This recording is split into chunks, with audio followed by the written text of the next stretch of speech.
क्या कर रहे थे हम लोग? वही जो करते कहते और सुनते चले आ रहे हैं कि जब वक्त होता है तो एहसास नहीं होता, और जब एहसास होता है तो वक्त नहीं होता। मैं साबिर अलीग और आप देख रहे हैं ILCC अली क्लासेस, जो अलीगढ़ बेस्ड नीट जेई का रेजिडेंशियल कोचिंग क्लास है। साथ ही AMU, जामिया, BHU और दूसरे यूनिवर्सिटी के दूसरे एंट्रेंस की भी तैयारी कराते हैं, जैसे 9th था, 11 diploma engineering, BSc nursing, CET, CUET, paramedical, NDA, CDS वगैरह वगैरह बहुत सारी तैयारियां होती है। तो वो लोग जो लोग तैयारी करना चाहते हैं कांटेक्ट कर सकते हैं। ऑनलाइन ऑफलाइन दोनों ही मोड अवेलेबल है।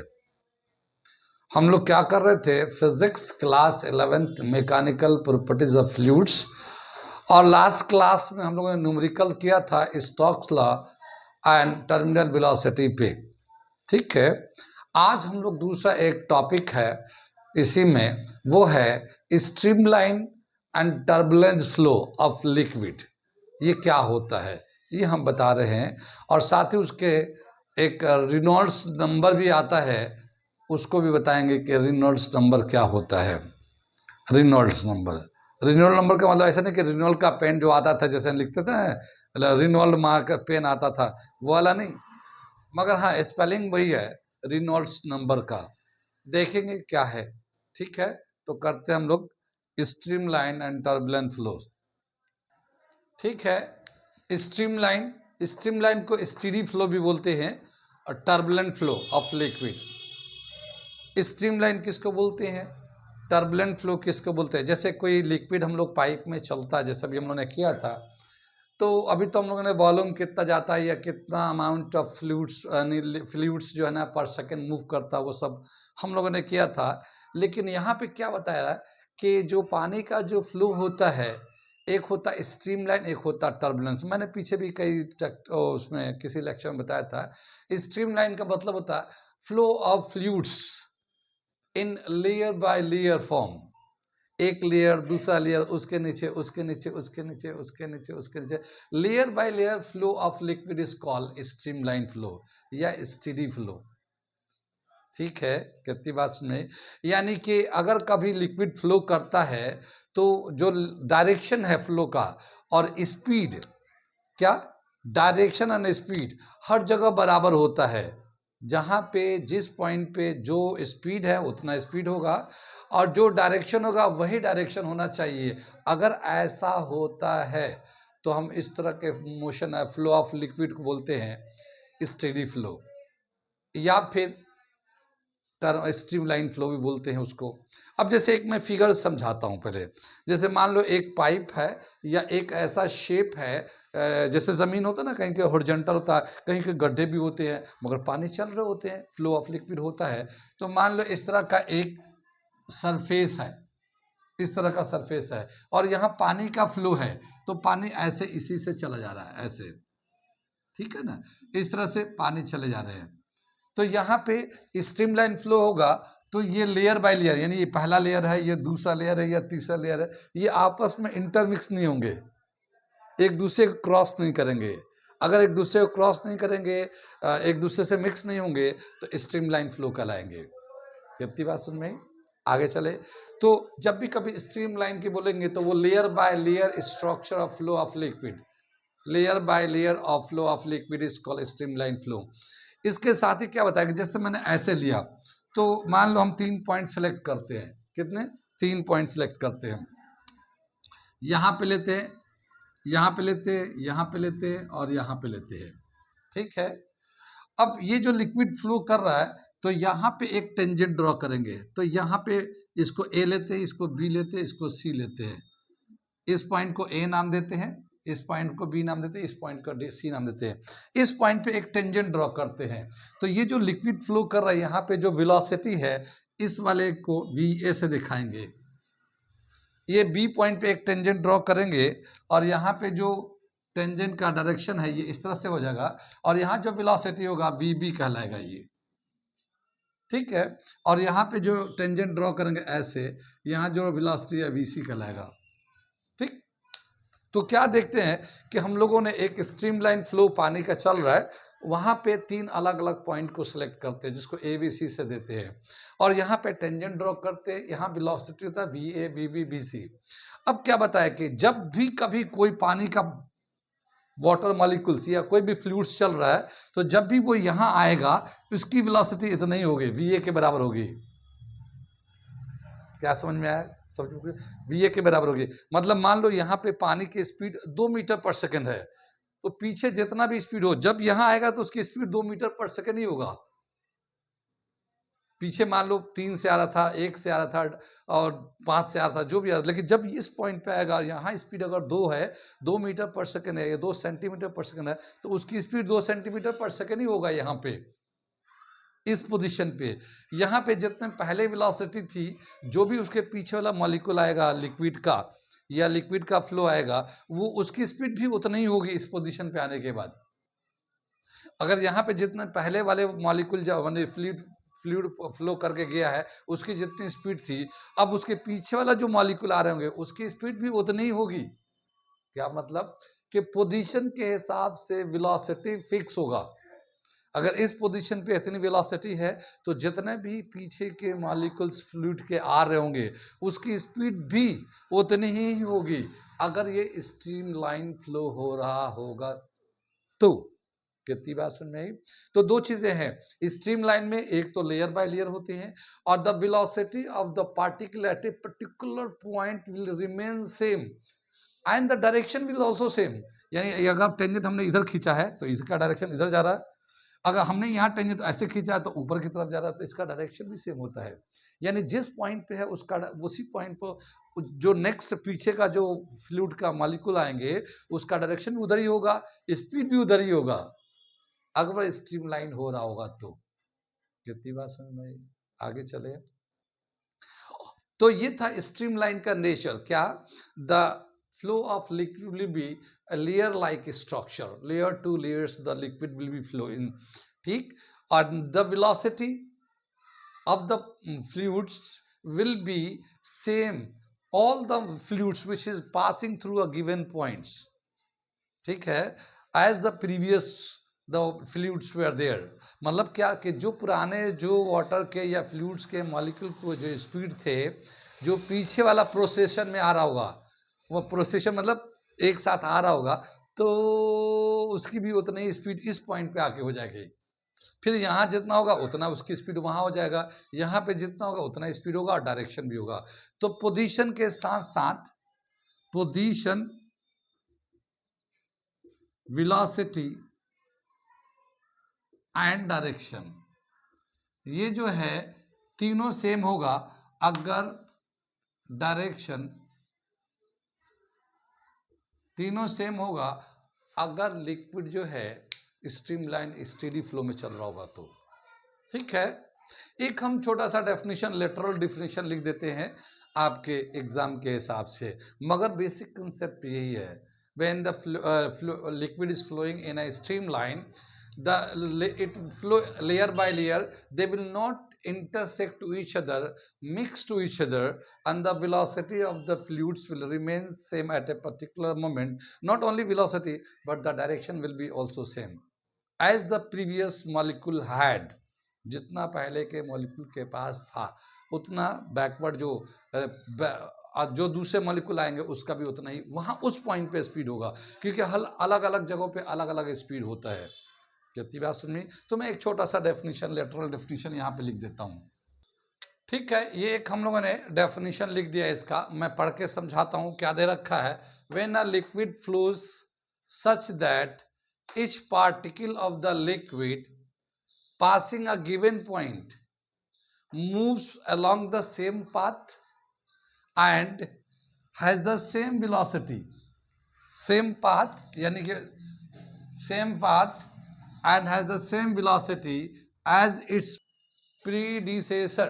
predecessor का मतलब पहले वाले, predecessor, the flow is called streamline steady flow। क्या मतलब हुआ कि जब कभी एक लिक्विड फ्लो करता है किसी जगह पे तो उसका एक पर्टिकुलर पॉइंट पे उसका जो पाथ का डायरेक्शन होता है, जो वेलोसिटी का डायरेक्शन होता है, वो उतना ही होता है जितना उसके प्रीडिसेसर का था। प्रीडिसेसर मतलब जो पुराने मॉलिक्यूल पास करके गए हैं, उसी के बराबर होगा। और अगर ऐसा होता है तो इसको हम लोग कहते हैं स्ट्रीमलाइन फ्लो, स्टेडी फ्लो। इसका इंटरमिक्स भी नहीं होता, ये आगे दे रखा है। इसका जो लेयर लाइक जो स्ट्रक्चर्स होते हैं वो आपस में क्रॉस नहीं करता है, इंटरमिक्स नहीं होते, तो भी उसका नेचर होता है, स्ट्रीमलाइन का वो भी नेचर होता है। कितनी बात समझ में आई? यहाँ तक समझ में आ गया? टर्बुलेंस फ्लो किसको कहेंगे? ठीक है, टर्बुलेंस फ्लो, ये तो स्ट्रीमलाइन फ्लो हो गया। अगला दे रखा टर्बुलेंस। टर्बुलेंस का मतलब ये है कि जहाँ पे वाटर का जो लेयर लाइक स्ट्रक्चर है वो लेयर बाय लेयर नहीं चलता, बल्कि वो एक दूसरे में मिक्स होने लगता है, क्रॉस करने लगता है, इंटरसेक्ट करने लगता है। ठीक है, तो उसको हम लोग कहते हैं टर्बुलेंस फ्लो। ठीक है, कितनी बात समझ में? तो मैं टर्बुलेंस फ्लो का भी एक छोटा सा डेफिनेशन है, मैं लिख देता हूं। कितनी बात समझ में? जब स्ट्रीमलाइन होगा तो वो टर्बुलेंस नहीं होगा, और जैसे उसका स्ट्रीमलाइन का जो एक मैक्सिमम स्पीड होता है, वहां तक स्पीड जाने उस वक्त स्पीड तक वो स्ट्रीमलाइन फ्लो होता है। उसके बाद जैसे उसका स्पीड एक सर्टेन लिमिट से क्रॉस करता है, वो टर्बुलेंस हो जाता है। ठीक है ना?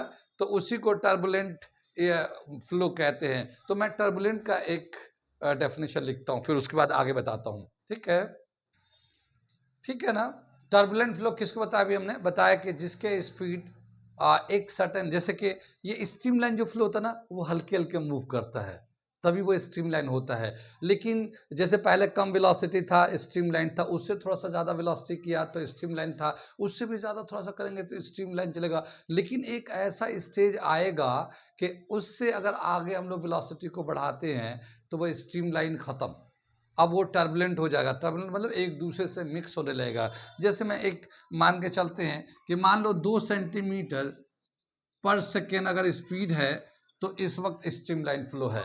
अब हम लोगों ने इसका स्पीड बढ़ा के मान लो 4 सेंटीमीटर पर सेकेंड कर लिया, तब भी स्ट्रीमलाइन फ्लो था। 5 सेकेंड पे गए, 5 सेकेंड तक स्ट्रीमलाइन था ये, लेकिन अब 5 सेकेंड के बाद 6 पे जाएंगे ना, तो वह स्ट्रीमलाइन खत्म, स्ट्रीमलाइन पे नहीं रहेगा, अब वो टर्बुलेंस हो जाएगा। एक लेयर पानी का दूसरे लेयर में, या फ्लूइड का जो है, एक लेयर दूसरे लेयर में मिक्स होने लगा, उसकी वेलोसिटी चेंज होने लगेगा, उसका डायरेक्शन चेंज होने लगेगा। वो जो पुराना जो स्ट्रीमलाइन की जो करैक्टरिस्टिक है वो ओबे नहीं करेगा, वो बिल्कुल बदल जाएगा। तो मान लो अगर 5.5 तक तो ये लास्ट लास्ट है, तो 5.5 को हम लोग बोलेंगे क्रिटिकल वेलोसिटी। क्या बोलेंगे हम लोग? Critical velocity. तो 5.5 से अगर कम की वेलोसिटी होगी, तब तक फ्लूइड जो फ्लो कर रहा होगा वो स्ट्रीमलाइन फ्लो करेगा। लेकिन 5.5 से जैसे ये ऊपर हुआ, वो टर्बुलेंट फ्लो हो जाएगा। टर्बुलेंट फ्लो का मतलब when the layers when the flow of liquids does not obey the streamline movement properties, it the speed changes, the layers intermix to each other, mix together, and the direction is also not remain same as previous। यानी पहले जिस direction में आता था, हो सकता है आप कहीं और डायरेक्शन में जा रहा हो। जैसे हम लोग देखते हैं ना, जैसे हमने पहले भी बताया था कि जो नदी होते हैं, नाले होते हैं, नाले में तो जाके देख, नदी तो जाना दूर है, नाले तो देख सकते हैं अपने घर के पास, जहाँ पानी चलते रहते हैं, तो उसमें पानी हल्के हल्के चलते रहता है। ठीक है ना?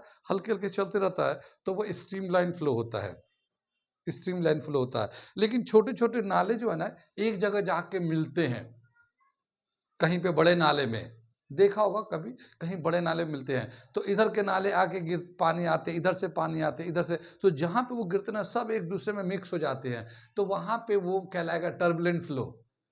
वहां पे जो गिर के एक साथ मिक्स होके जाएगा ना, वो बहुत तेजी से जा रहे होंगे, और वो टर्बुलेंट फ्लो कहलाते हैं।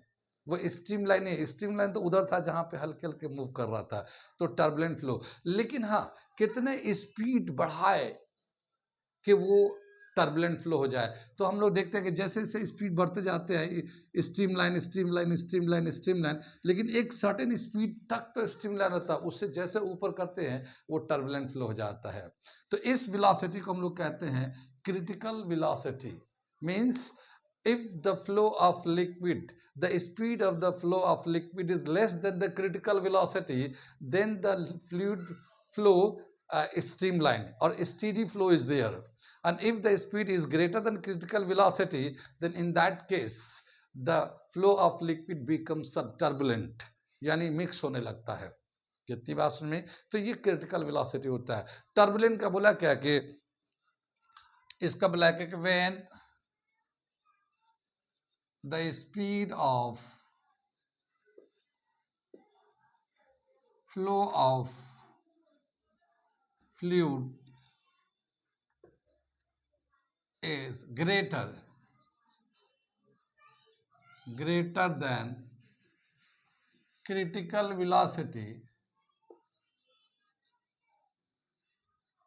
critical velocity, then the flow of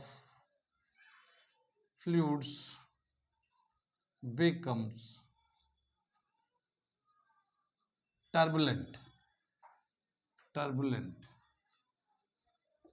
ठीक है, क्रिटिकल वेलोसिटी से जब ज्यादा वेलोसिटी होगा तो वो टर्बुलेंट हो जाता है। ठीक है, when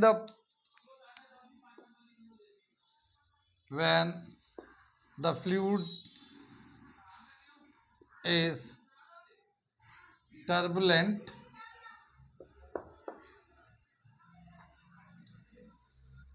its velocity direction changes continuously।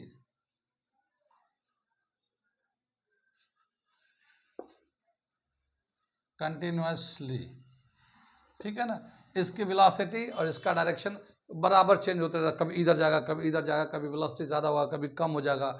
इस तरह से जैसे हम लोग देखते हैं लहरें आती हैं समंदर में, जब लहरें आती हैं कभी कभी समंदर में पानी बिल्कुल शांत होता है, हल्के हल्के चल रहा होता है, कभी लहरें आती है तो पानी को जब किनारे से टकराते हैं उछल जाते हैं, तो वो जो लहरें जब चलती है ना तो वो टर्बुलेंट फ्लो होता है, एक लेयर दूसरे पानी के दूसरे लेयर पे चढ़ जाता है, इस तरह से होता है, तो वो टर्बुलेंट कहलाता है।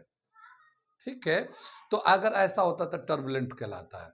कितनी बात सुन में, और ये जो है ना हर फ्लूइड का एक क्रिटिकल वेलोसिटी होता है, अलग अलग फ्लूइड का अलग अलग क्रिटिकल वेलोसिटी है। जैसे मान लो हमारा वाटर है तो इसका अलग क्रिटिकल वेलोसिटी हो, यानी कि कितने वेलोसिटी तक वो स्टीम रहेगा और कितने के बाद वो टर्बुलेंट हो जाएगा। ऐसी वाटर के बाद अल्कोहल है, ऑयल है, केरोसिन ऑयल है, पेट्रोल है या दूसरा कोई फ्लूइड्स है, तो हर फ्लूइड का अपना अपना एक क्रिटिकल वेलोसिटी होता है। और ये जो क्रिटिकल वेलोसिटी होता है कई सारे चीज़ों पे डिपेंड करता है, कई सारे पैरामीटर्स पे डिपेंड करते हैं। तो सबसे पहले हम लोग थोड़ा स्ट्रीमलाइन फ्लो की जो प्रॉपर्टीज़ है वो हम लोग नोट कर लेते हैं कि जब स्ट्रीमलाइन होता है तो कौन कौन से प्रॉपर्टीज़ होते हैं उसके। फिर जो जो जब तक वो प्रॉपर्टीज फ्लो चलेगा, जब तक वो प्रॉपर्टीज होगा तब तक वो स्ट्रीमलाइन होगा, और जैसे वो प्रॉपर्टीज चेंज हो जाएगा तो टर्बुलेंट हो जाएगा वो। ठीक, ये कुछ प्रॉपर्टीज दे रखा है स्ट्रीमलाइन फ्लो की प्रॉपर्टीज, मैं एक एक करके पढ़ के बता देता हूँ, समझा देता हूँ। मैंने लिख दिया इसलिए, no two streamline flows cross to each other, यानी जो दो स्ट्रीमलाइन फ्लो होता है तो जो दो लेयर्स होते हैं वो एक दूसरे को क्रॉस नहीं करते, लेयर बाय लेयर फ्लो चलते रहता है। ठीक है, अगर क्रॉस करेंगे तो फिर वह स्ट्रीमलाइन खत्म, वह स्ट्रीमलाइन नहीं रह जाता है, स्टेडी फ्लो नहीं रह जाता है। Fluid velocity remain constant at any point in streamline, जब कभी फ्लूइड का फ्लो स्ट्रीमलाइन होता है तो हर जगह पे उसकी स्पीड जो भी है वो कांस्टेंट रहेगा। ये ज़रूरी नहीं कि हर जगह सेम स्पीड हो या वेलोसिटी हो, पर जितना भी है वो उस पॉइंट पे उस तक कांस्टेंट रहेगा। कहीं पे ज़्यादा है कहीं पे कम है कोई बात नहीं, लेकिन जहाँ पे कम है वो हमेशा वो उतना ही रहेगा, स्ट्रीमलाइन रहता है। जहाँ पे ज़्यादा है वो हमेशा वहीं पे ज़्यादा ही रहेगा अगर ये स्ट्रीमलाइन फ्लो होगा तो एक पॉइंट पे जो स्पीड है फ्लूइड का वो कांस्टेंट रहता है।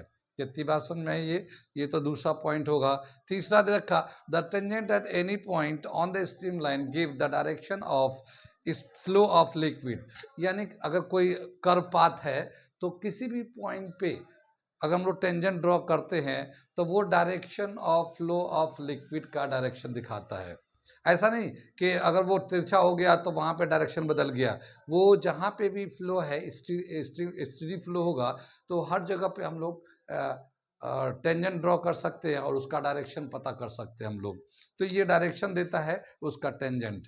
और चौथा दे रखा, greater the number of stream lines flows at any point greater is speed of the fluid at that point. क्या मतलब हुआ कि मान लो किसी पॉइंट पे बहुत सारे स्ट्रीम लाइन एक साथ चले जा रहे हैं, तो इसका मतलब ये है कि वहाँ पे स्पीड ज़्यादा है।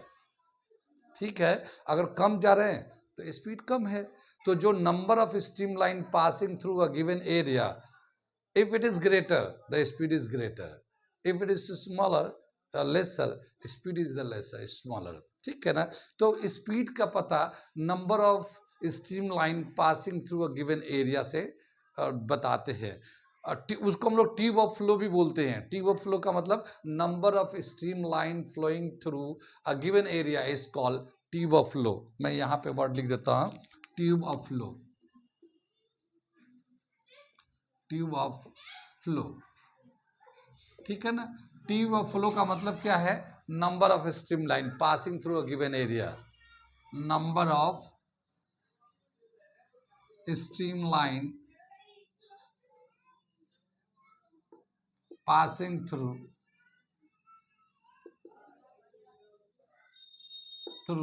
अ गिवन एरिया।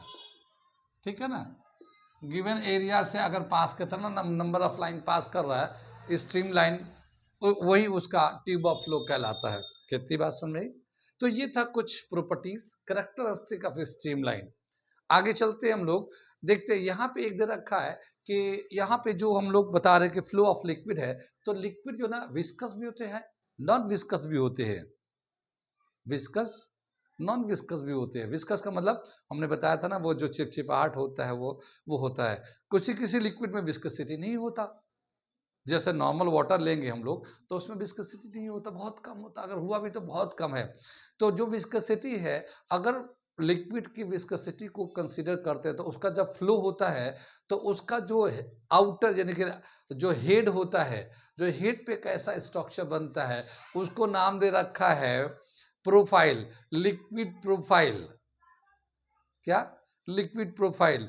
यानी कि अगर विस्कस नॉन विस्कस अगर लिक्विड है और वो फ्लो कर रहा है तो उसका लिक्विड प्रोफाइल कैसा होगा वो हम लोग दिखाने जा रहे हैं। अगला जो टॉपिक है एक ग्राफ से दिखा रहे हैं, लिक्विड प्रोफाइल का graph. Okay, viscous non viscous का बेस पे इसे नोट कर लीजिए। ये वेलोसिटी प्रोफाइल एक टर्म दे रखा है। क्या बताया कि जब भी कभी नॉन विस्कस लिक्विड होता है, नॉन विस्कस मतलब एक लेयर दूसरे लेयर के फ्लो में हिंड्रेंस नहीं करता, रुकावट नहीं डालता, तो उस केस में ये इस तरह से चलेंगे और सबका जो हेड है बिल्कुल एक साथ चलेंगे, ऊपर का, बीच का, सेंटर का, सब एक साथ चल रहे होंगे। तो इसको हम बोलते हैं प्लेन वेलोसिटी प्रोफाइल, यानी ये बिल्कुल प्लेन है ऐसे, plane velocity profile for non viscous liquid. यानी ये विस्कसिटी नहीं है, इसमें जीरो है और हर लेयर जो है ना बिल्कुल बराबर स्पीड से चल रहा है। ठीक है, तो इसका जो फ्रंट होगा, फेस होगा, ये इस तरह से होगा। लेकिन अगर विस्कस होता है तो हम लोगों ने बताया था कि जो वॉल से कनेक्ट में होता है उसकी तो स्पीड जीरो होता है, जैसे जैसे ऊपर जाते हैं वेलोसिटी बढ़ता जाता है। तो ये वेलोसिटी बढ़ते बढ़ते सबसे ज़्यादा सेंटर वाला वेलोसिटी हो गया, फिर ये घटते घटते फिर कम हो जाएगा। तो ये पैराबोलिक फिगर बन गया। कैसा, पैराबोलिक फिगर। तो parabolic velocity profile for viscous liquid, यानी अगर कोई लिक्विड विस्कस होगा तो उसका जो वेलोसिटी प्रोफाइल बनाएंगे तो वो जो है पैराबोलिक होगा।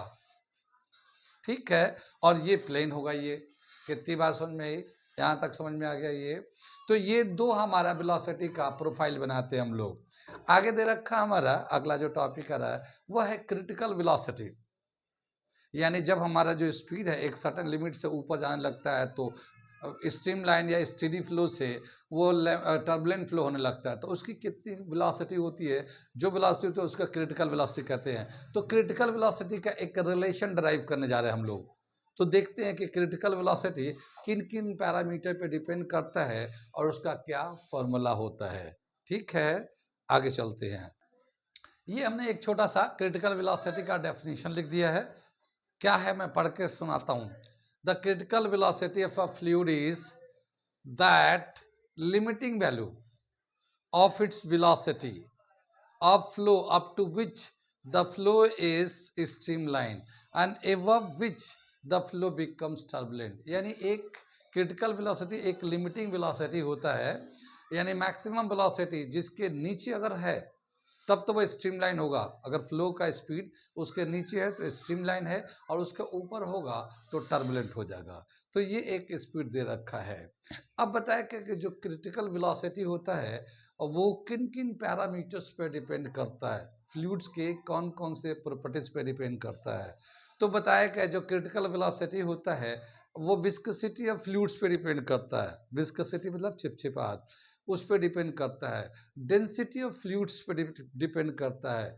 And diameter of the pipe through which the fluid is flowing, यानी कि कितना मोटा या पतला पाइप है जिससे वो लिक्विड फ्लो कर रहा है, उस पर भी डिपेंड करता है स्ट्रीमलाइन क्रिटिकल वेलोसिटी। तो क्या बताया कि उसका एक रिलेशन दे रखा है, हम वो रिलेशन को डायमेंशनल फार्मूला के हेल्प से निकालने जा रहे हैं। डायमेंशनल फार्मूला तो जानते हैं, तो उसके हेल्प से हम लोग निकालने जा रहे हैं। तो क्या लिखा आगे इसके वो मैं करने जा रहा हूं। क्या दे रखा है, the critical velocity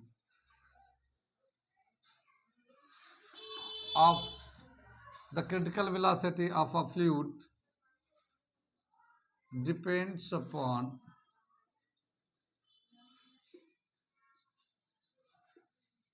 one, viscosity of the fluid,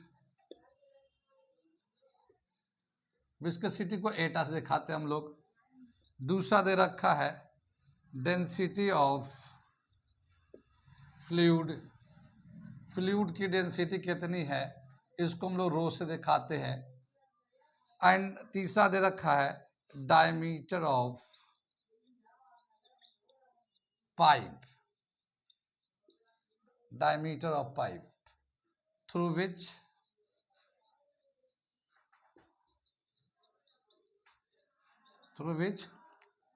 liquid flow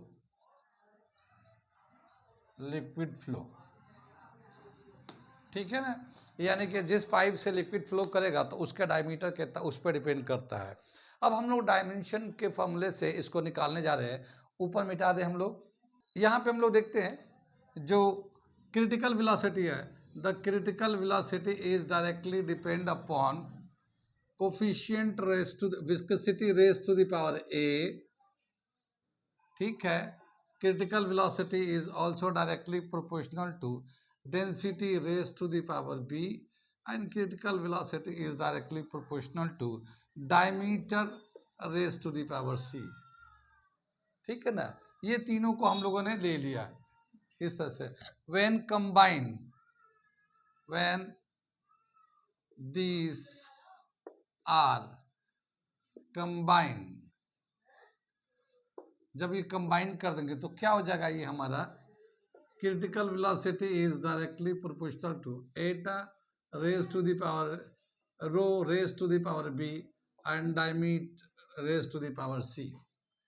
इस प्रोपोर्शनलिटी को हटाने के लिए एक कांस्टेंट यूज कर देते हैं कि एटा ए रो बी डायमीटर सी। ये हमारा एक क्रिटिकल वेलोसिटी का रिलेशन आ जाता है।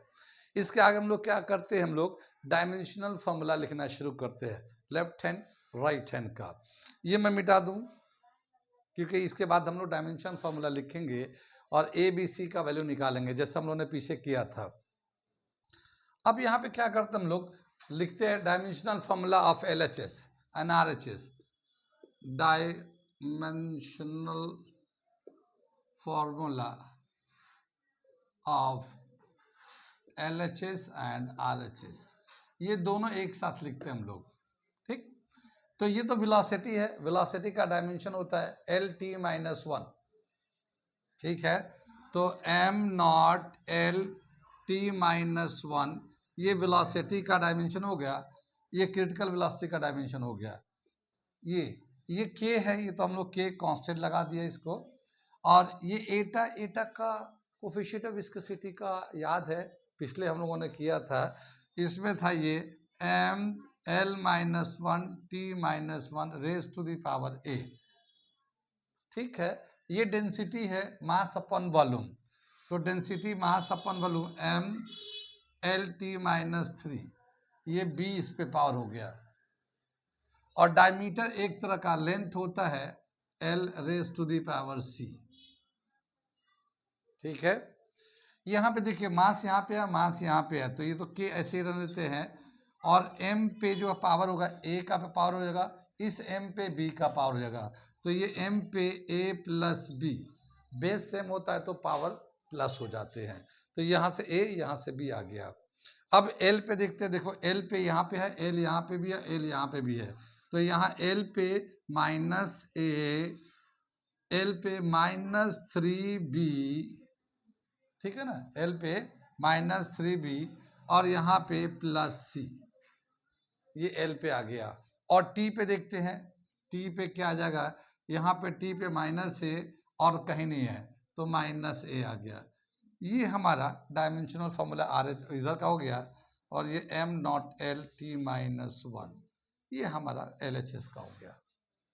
समझ में बात आ रही है? डायमेंशन फॉर्मूला तो हम लोगों ने यूज़ किया था, बताया था कि इससे किसी भी चीज़ के फॉर्मूले हम लोग निकाल सकते हैं अगर इंफॉर्मेशन दिया रहे तो।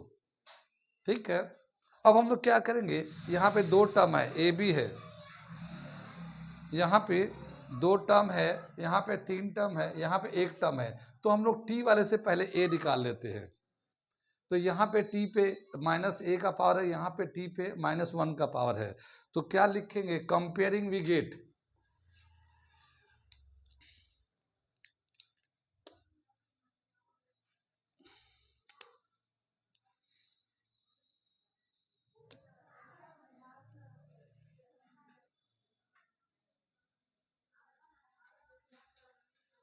कंपेयरिंग वी गेट क्या मिलता है, minus A is equal to minus one. देखिए टी पे यहाँ पे माइनस ए था, यहाँ पे टी पे माइनस वन था, तो ये ऐसे, तो ये ए इज इक्वल टू वन, ये हमारा ए का वैल्यू आ गया।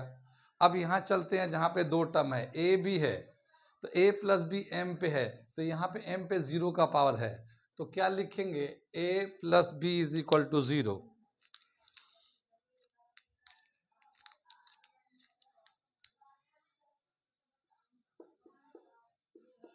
ए plus B is equal to zero, ठीक है ना। तो यहाँ पे ए का वैल्यू तो वन है, plus B is equal to zero, तो बी का वैल्यू कितना होगा, माइनस वन, तो बी का वैल्यू माइनस वन आ गया हमारा।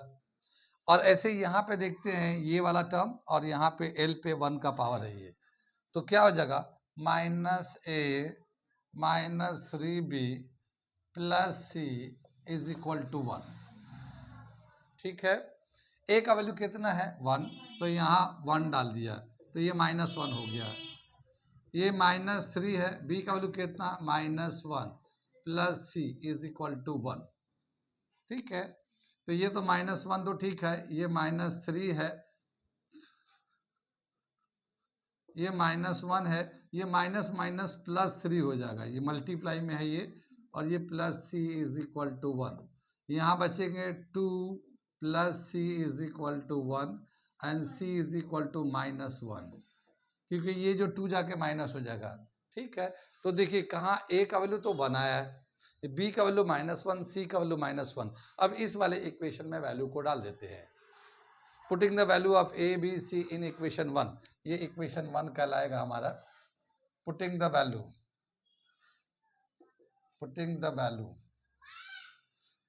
Of A B C in equation one यहाँ पे डालते हैं।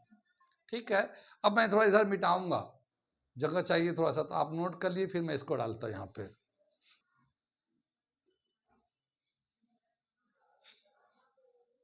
अब हम लोग क्या करते हैं, यहाँ पे वैल्यू डालते हैं, V C is equal to K, और एटा पे ए था, ए का वैल्यू कितना है, वन, और ये डेंसिटी पे बी का वैल्यू था, बी का वैल्यू कितना है, माइनस वन, और डायमीटर पे सी का पावर माइनस वन, वो भी आ गया।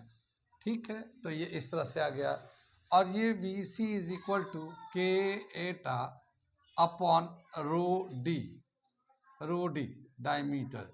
ये हमारा, क्योंकि ये माइनस था ना, तो हम लोग नीचे लाके प्लस कर दिया, तो ये माइनस का पावर था, नीचे आके प्लस हो जाएगा। तो ये हमारा क्रिटिकल वेलोसिटी का फॉर्मूला आ गया। यानी जो भी कोई फ्लूइड फ्लो कर रहा होगा तो उसका critical velocity coefficient of viscosity पे तो डायरेक्टली रिलेट करता है, और density and diameter of the pipe through which the fluid is flowing उस पे इन्वर्सली रिलेट करता है। इन्वर्सली का मतलब अगर डेंसिटी ज्यादा होगा तो क्रिटिकल वेलोसिटी कम होगा। क्या मतलब हुआ, इसको मैं समझते हो, दो चीजें यहाँ पे क्या बताया कि अगर मान लो क्रिटिकल वेलोसिटी जितना ज्यादा होगा उतना देर तक स्ट्रीमलाइन होगा। क्रिटिकल वेलोसिटी जितना ज्यादा होगा उतनी देर तक वो स्ट्रीमलाइन फ्लो होगा। यानी जितना क्रिटिकल वेलोसिटी का वैल्यू ज्यादा होगा उतने देर तक वो स्ट्रीमलाइन होगा, उसके बाद वो जाके टर्बुलेंट होगा ना। टर्बुलेंट तो क्रिटिकल वेलोसिटी से ज़्यादा होने के बाद होगा, उससे कम होने पे क्रिटिकल वेलोसिटी से कम होगा तो स्ट्रीमलाइन फ्लो चलेगा। तो बताया क्या कि अगर ये स्ट्रीमलाइन फ्लो रहना है तो क्रिटिकल वेलोसिटी ज़्यादा आना चाहिए, और क्रिटिकल वेलोसिटी को ज़्यादा होने के लिए ये जो है कोफिशिएंट ऑफ विस्कोसिटी ज़्यादा हो, डेंसिटी कम हो, और डायमीटर ऑफ द पाइप कम होना चाहिए। अगर डायमीटर ऑफ द पाइप कम हो, डेंसिटी कम हो और विस्कोसिटी ज़्यादा हो तो उस केस में क्रिटिकल वेलोसिटी का वैल्यू ज़्यादा आएगा, और उस वक्त स्ट्रीमलाइन फ्लो काफ़ी देर तक स्ट्रीमलाइन फ्लो रहेगा। और अगर विस्कोसिटी कम हो जाए, डेंसिटी ज़्यादा हो जाए, डायमीटर ज़्यादा हो जाए, तो फिर ये वाला वैल्यू बहुत कम आएगा, और थोड़े से स्पीड बढ़ते ही फिर वो पता चला स्ट्रीमलाइन से टर्बुलेंस में चल गया। तो क्रिटिकल वेलोसिटी का जितना ज़्यादा वैल्यू होगा उतनी देर तक वो स्ट्रीमलाइन में रहेगा, टर्बुलेंट नहीं होगा, और अगर कम वैल्यू होगा तो जल्दी से वो टर्बुलेंट हो जाएगा।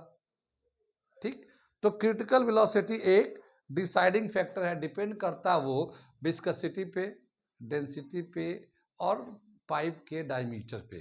कितनी बात में, तो यहाँ पे हम लोग द वैल्यू ऑफ एक पॉइंट लिख देते हैं, the value of critical velocity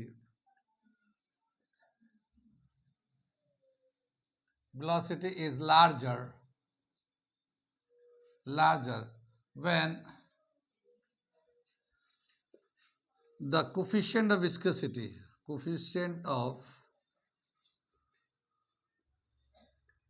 viscosity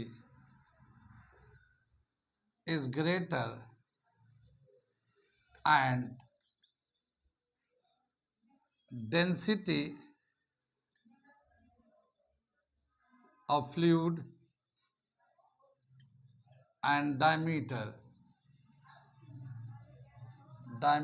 of pipe is narrower, smaller।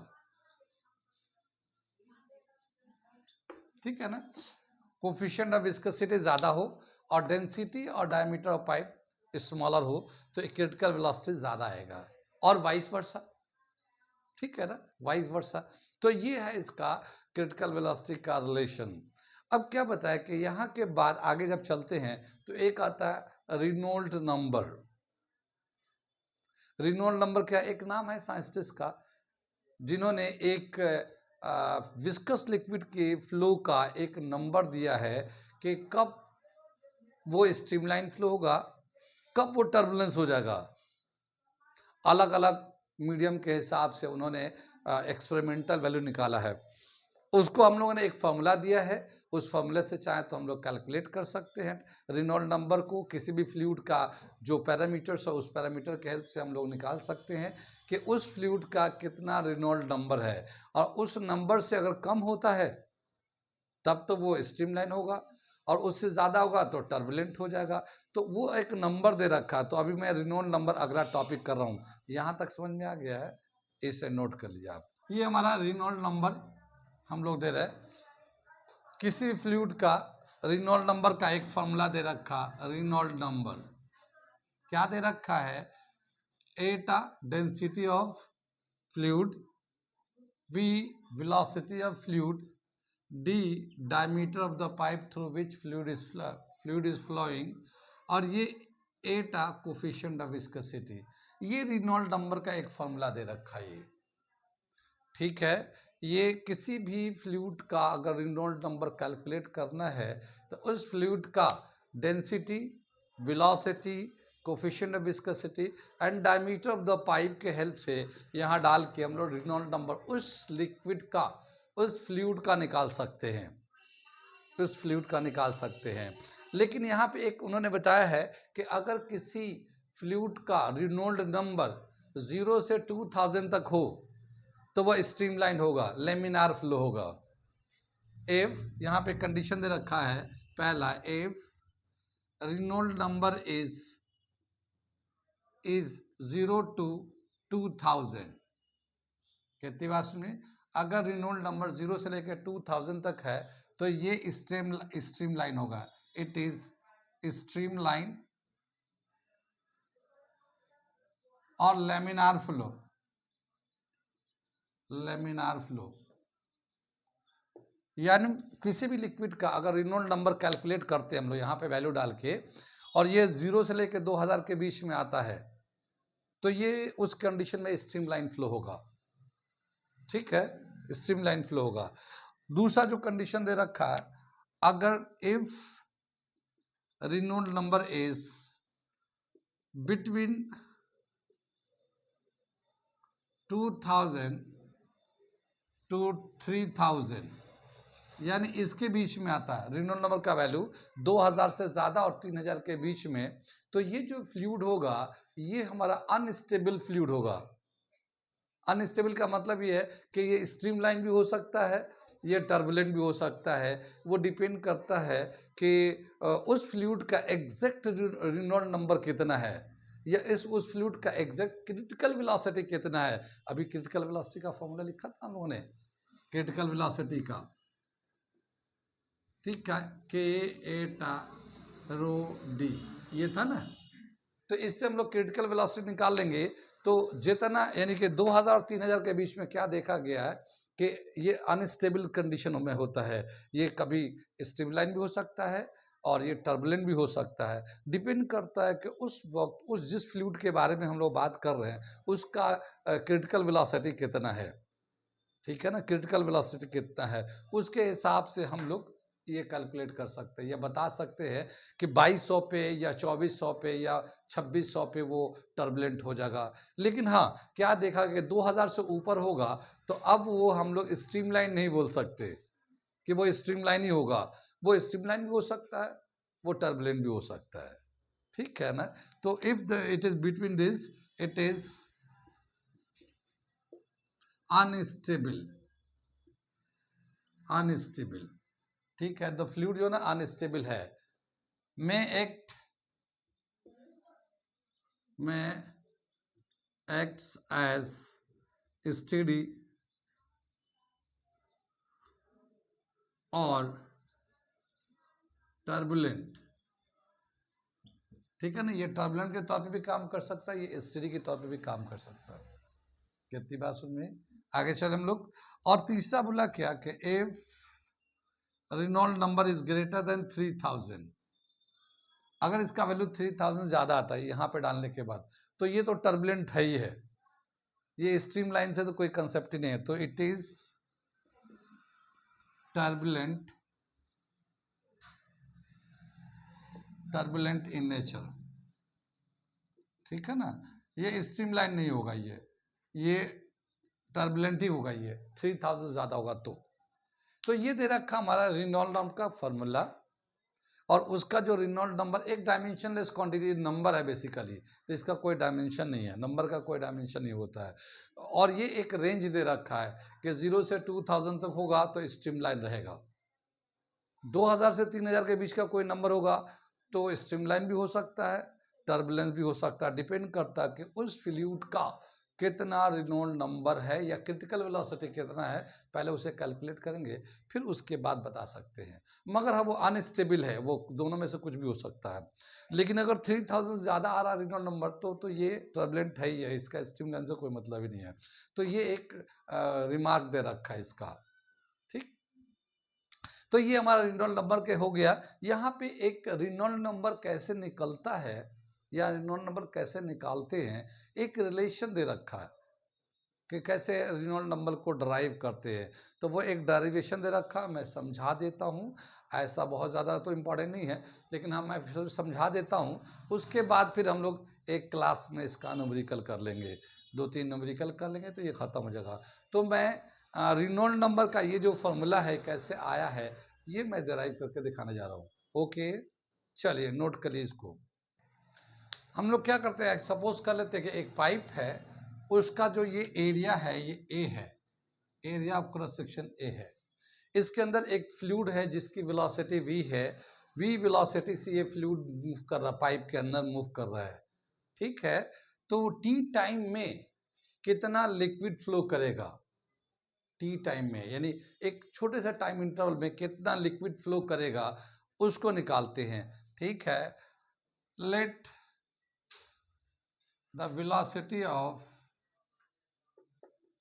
fluid is v and which is flowing, velocity of fluid is, let the velocity of fluid is v following through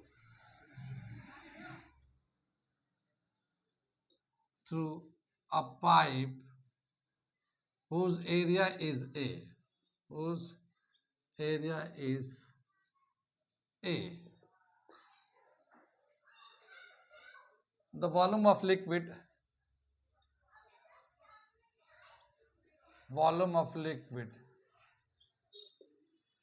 flowing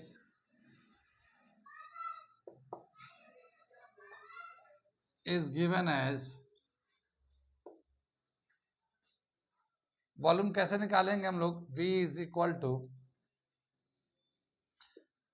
a following per second,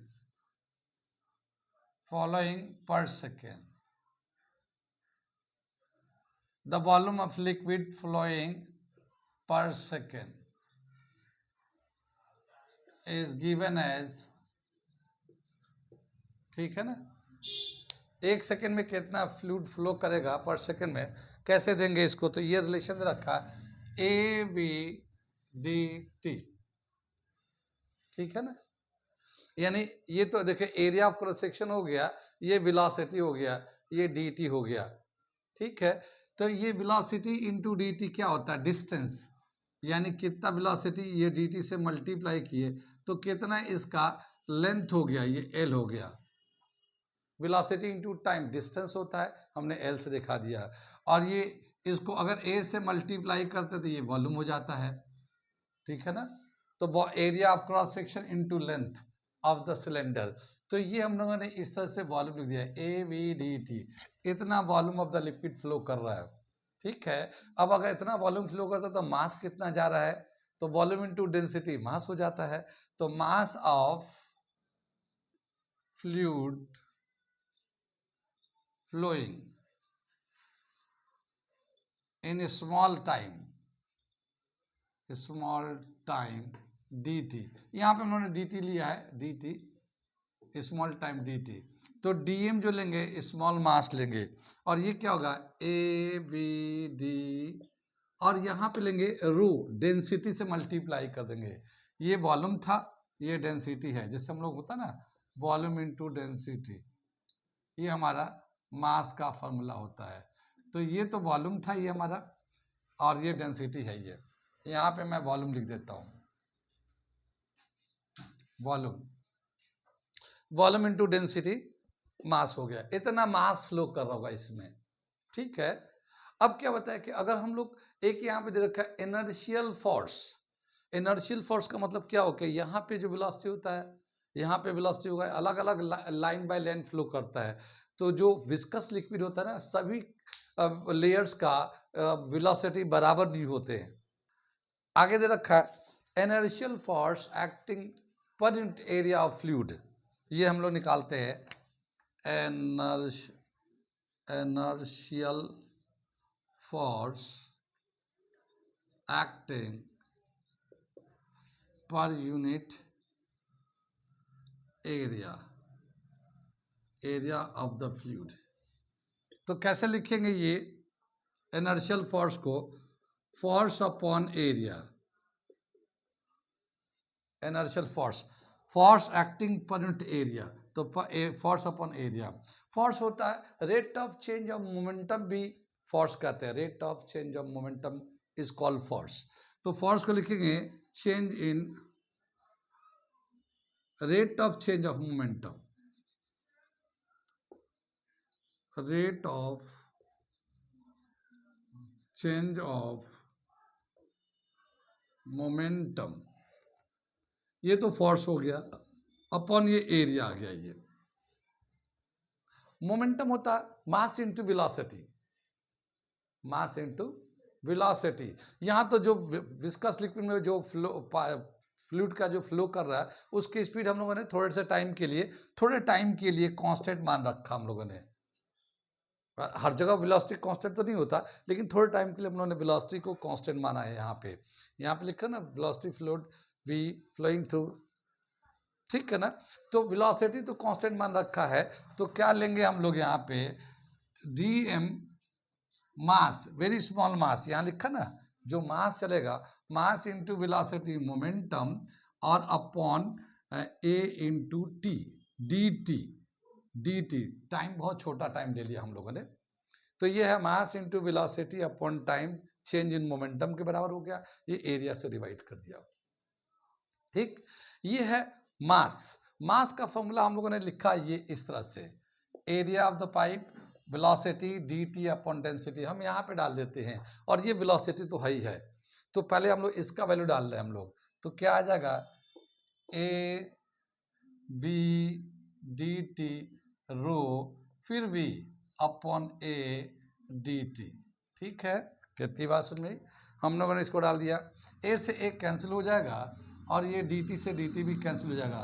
ये B से multiply करेंगे तो rho into B square, ये हमारा inertial force per unit area आ जाएगा, rho into B square. कितनी बात सुन में। अब हम लोग निकालने जाते हैं विस्कस फोर्स एक्टिंग पर यूनिट एरिया। अगला जो दे रखा है विस्कस फोर्स एक्टिंग पर यूनिट एरिया ऑफ फ्लूइड, ठीक है। यहां पे दे रखा viscosity into velocity gradient, viscosity into velocity gradient, velocity gradient, ठीक है ना। Velocity into viscosity into velocity gradient. Viscosity का तो एटा हो गया, अब velocity gradient v upon D, D for diameter, यहाँ पे डी फॉर डायमीटर लेंगे, v by D velocity gradient ये दे रखा है। यानी कि ये हमारा वेलोसिटी विस्कस फोर्स आ गया। अब हम लोग क्या करते हैं, इनर्शियल फोर्स को विस्कस फोर्स से डिवाइड कर देते हैं।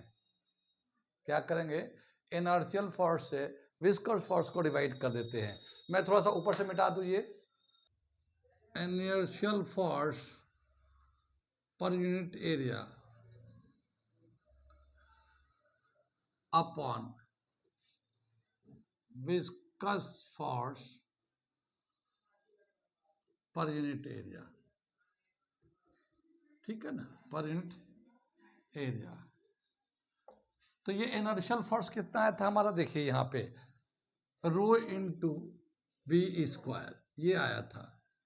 और हमारा वेलोसिटी ग्रेडियंट कितना आया हुआ, विस्कस फोर्स कितना, एटा इंटू वी अपॉन डी।